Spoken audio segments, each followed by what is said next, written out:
Hello again. It's your old friend Theta, the monotone messiah. And today, we're going to talk about defensive planning.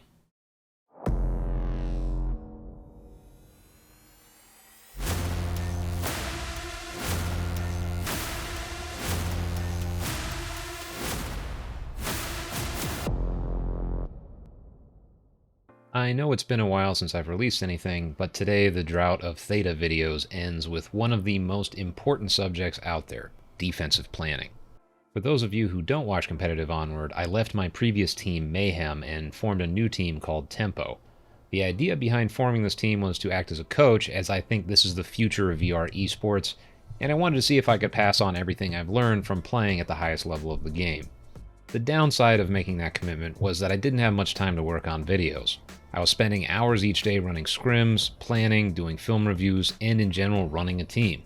While I don't regret any of it, I did in some sense leave you, my viewers, behind a bit.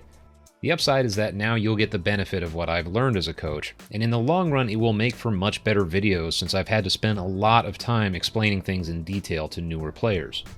Anyway, this video is going to be slightly different since it's me walking you through two maps. It's not the most action-packed video ever made, but it is incredibly important.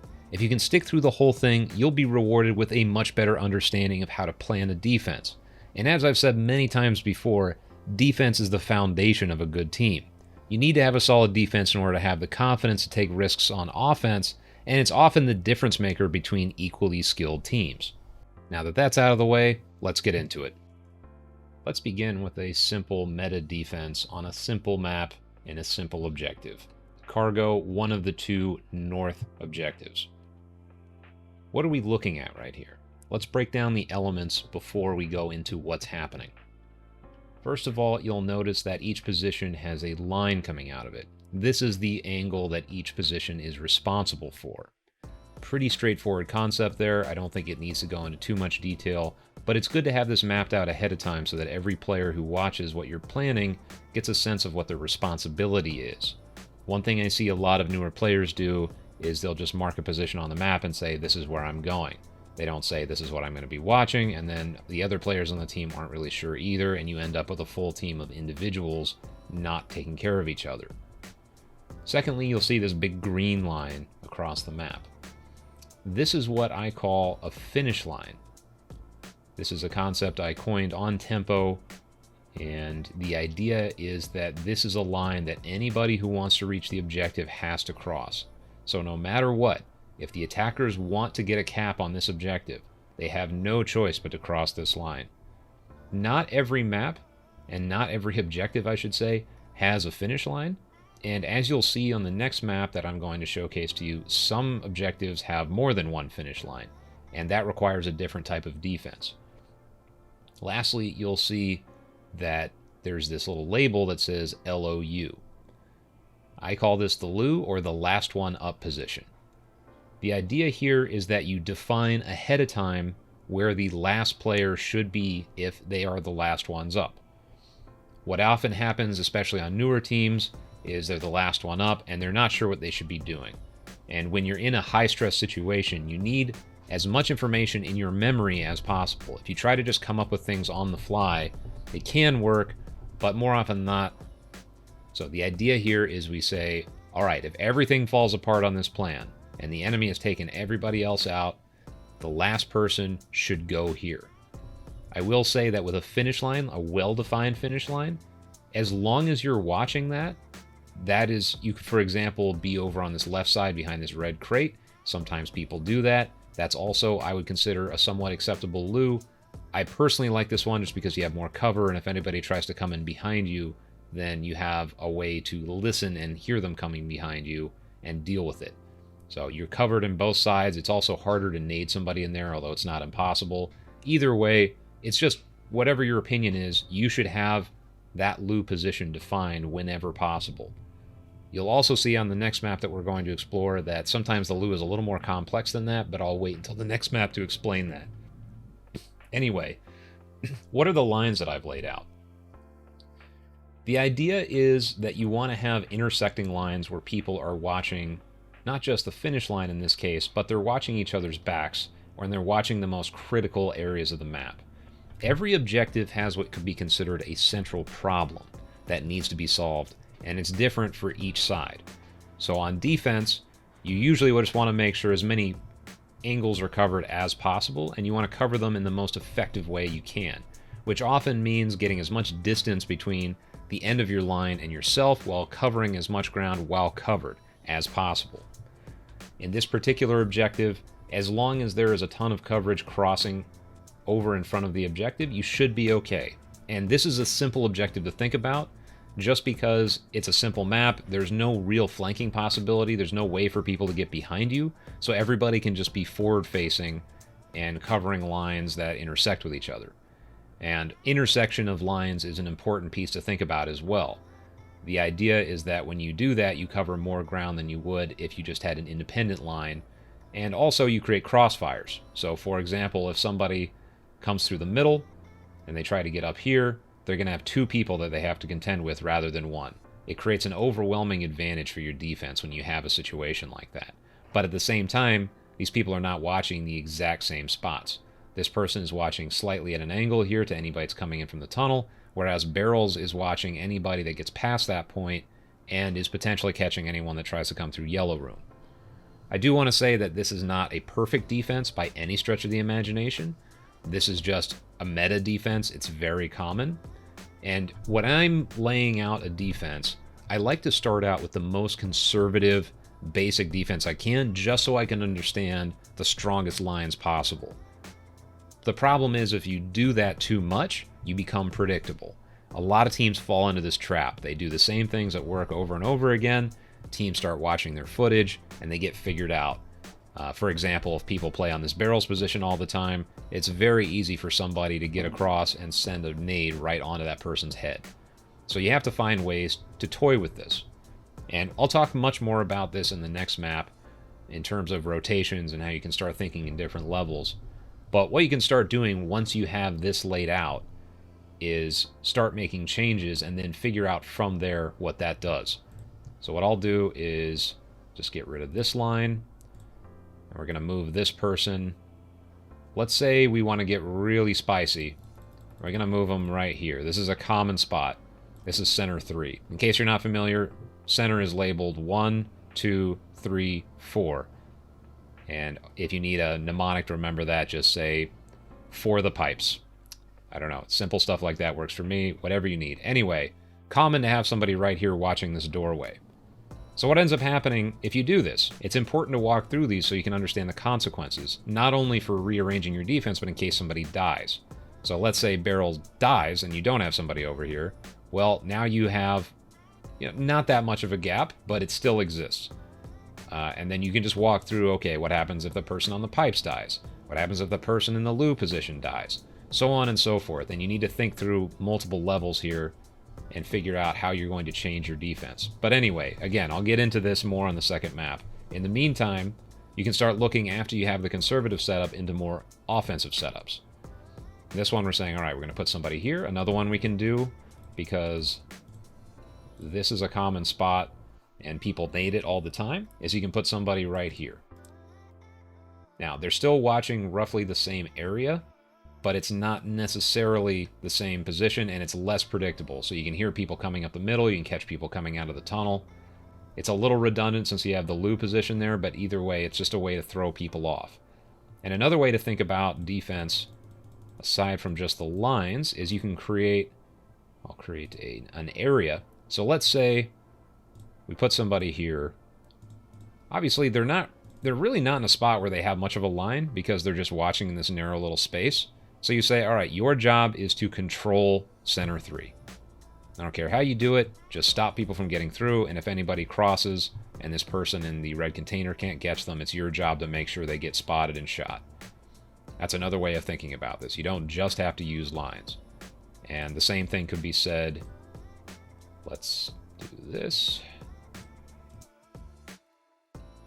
So that's not a perfect area. I'm not going to say this is exactly what I would use even, but you get the idea. So this person, they're hiding, and this is more of an ambush position. It's not even watching an angle. You're just kind of sitting there waiting for somebody. You could even potentially say, all right, we're going to put a C4, I don't know, like right here. And this person's just going to sit and wait. They're They're going to hit that, or they're going to ambush anybody that gets past them somehow, like say they defuse it or something. And now you have a plan for what these people are going to do. But bottom line is you want to make sure that everybody has an understanding of what their responsibilities are. As I said before, a lot of teams miss this, and I've been intense with people. They're looking at the board and they say, okay, who wants to go where? And then people just post whatever they're used to, and often what they're used to is what they do in pubs. When you're playing in a competitive scenario, you can't think that way. You have to consider what your teammates are doing, you have to be able to communicate that, and you have to be able to look down at your tablet when you lose somebody and say, all right, this hole is in my defense, who needs to change positions, what is now available to us and what is not available to us. It's hard to do, and you have to practice it a lot. That's why I personally view this exercise of going through a map as critical, because you can do this from a high level, really think through this stuff without any of the pressure of getting shot at. You don't even have to have a headset on. You can just sit there for a long time and think about, okay, this is what I need to do. I'm going to lay out my lines. I'm going to figure out which areas need to be protected. I'm going to lay out my C4s, so on and so forth. And for anybody wondering, I'm using a tool here called Intel Maps. I don't usually use Intel Maps. I've just recently started using it. I'm pretty old school. I would usually just bring up a blank map and draw things on myself, usually with Photoshop or something along those lines. This is a pretty good tool, and I'll drop it in the description for anybody who wants to try it out. So anyway, now that we've gone over these basics on a basic map and a basic objective, let's jump to something a little more complex. Let's look at a much more complex objective on a much more complex map. This is Kiat on Bazaar, and you can see there's already a couple of pretty significant differences. Number one, there are two finish lines. I call this the sandwich because of the image it evokes.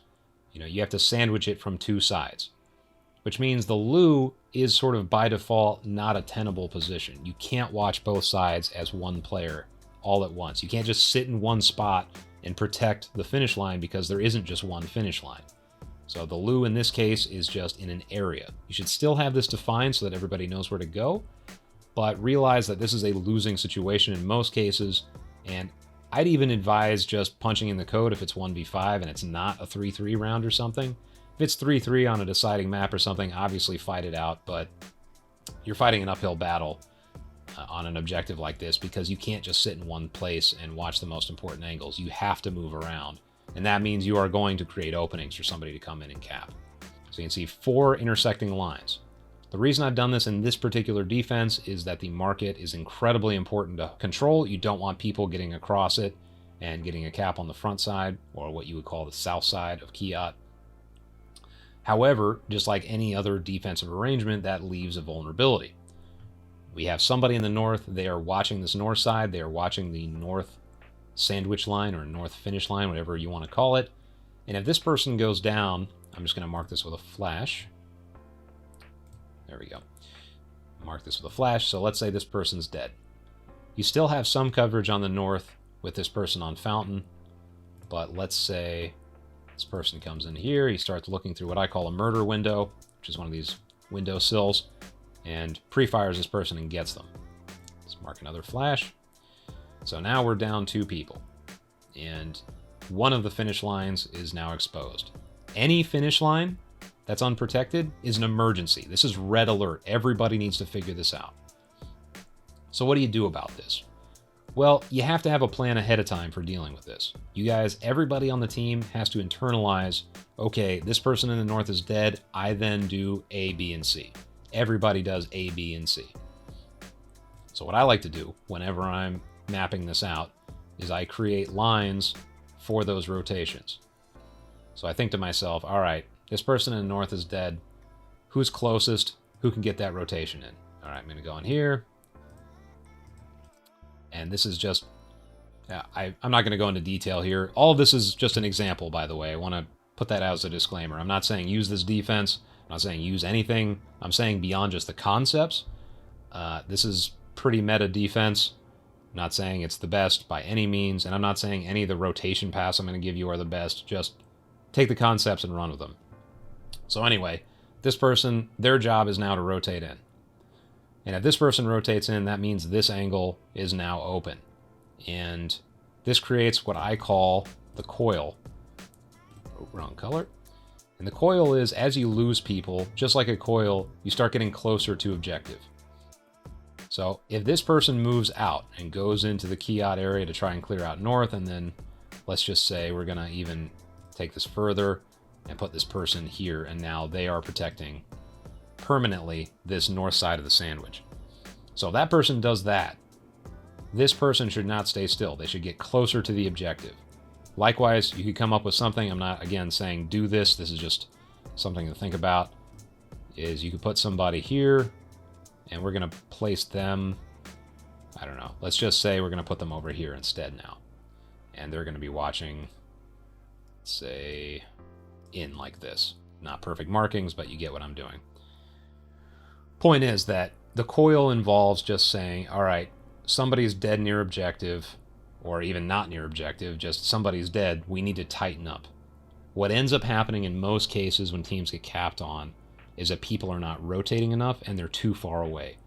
This happens a lot with people who flank too much, but it can happen even with a slightly tight defense. They lose somebody right next to the objective, nobody moves. What you want, ideally, with the coil is that as you lose people, everybody's moving closer and closer to the objective, and then finally, as the Lu, you're just on objective. So even if you lose, you end up only losing by 1 point. So something I drill into my team's head over and over and over again. Caps are death. You cannot afford caps. It's a game changer. You can be winning and just go straight to losing because of caps. And it's all about rotations. So when you have a more complex objective like this, it's not just about mapping out angles like it was on Cargo. Again, on Cargo, you can just say, all right, everybody's going to watch here, and then here's a Lu position, and just work with that. It's not hard to think about. You can compress that pretty easily into your head and be able to think about it during a game. But the reason this objective is so controversial and so hard to deal with is because you have to be thinking 2-3 steps ahead about your rotations. And that's true for a lot of objectives. It's not just true for Kiat. It's just the most easy to illustrate example, but this is true all the time. And this is where rookie teams tend to get caught with their pants down, is they don't think through the rotations. So think about that. Start with the angles, like I was saying. Start with the most fundamental stuff you can do, and then start thinking about what happens as you lose people. So you lose, here, let's start this over. I'm going to remove the flashes. So let's say instead of those two, you lose this person. What's the rotation going to be? Or let's say you lose this person. What's the rotation going to be? What gets opened up for the offense when this happens? Is anybody going to compensate for that, or are you just going to say, we're going to leave this open to them and compensate some other way? These are the questions you need to ask. And the last thing I would say is you need to have just one step further and think about early, mid, and late round rotations. For example, a lot of teams will put somebody here, and initially what they'll do, just use an angle line, is they'll look out. And that's fine, because there are spawns over here. You can just watch and see, okay, I just saw somebody run across. Now I know that they have spawned this way. Even if you don't take any shots, you don't get any kills, you've got information, and now an adjustment can be made. That's another plan you have to have in your head is, okay, there's a west spawn. What does everybody do about that? Are there any rotations? Do we change the way we look at angles? What's going to change as a result of this new information? So that's another layer that you have to put into your head. And as you watch this, you're probably thinking, wow, that's a lot to think about. And you're right. And this is what separates the really good teams from the rest, is they have all this stuff internalized. Maybe they don't even have the same process that I do. Maybe they don't sit down and do this as much as I do. But at the very least, they've played enough and they understand the game well enough that they can just kind of do this automatically. And that's where you need to get. I personally think this is what everybody should be doing. I think it raises the standard of the game when everybody's planning. I will also say I don't really do a ton of free roams. I will do free roams when I need to. But by and large, it's even more instructive to just sit down with your team, just take an hour or two, sit down with these maps, and think about these positions. I've played with so many teams, or just players in general, when they get into the tent, they say, okay, who's going where? Who wants what? And people will say, oh, well, this is what I like to play. And then they'll put their dot on the map and they say, okay, there's your spot. And they're not trying to think about intersecting lines. They're not trying to think about vulnerabilities in that defense. They're just sort of playing off the cuff.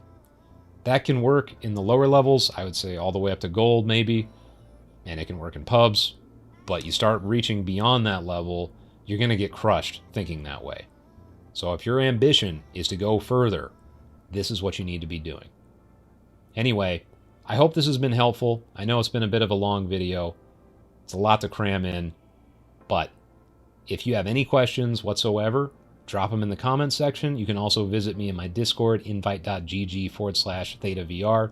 And with that, I'm signing off for today.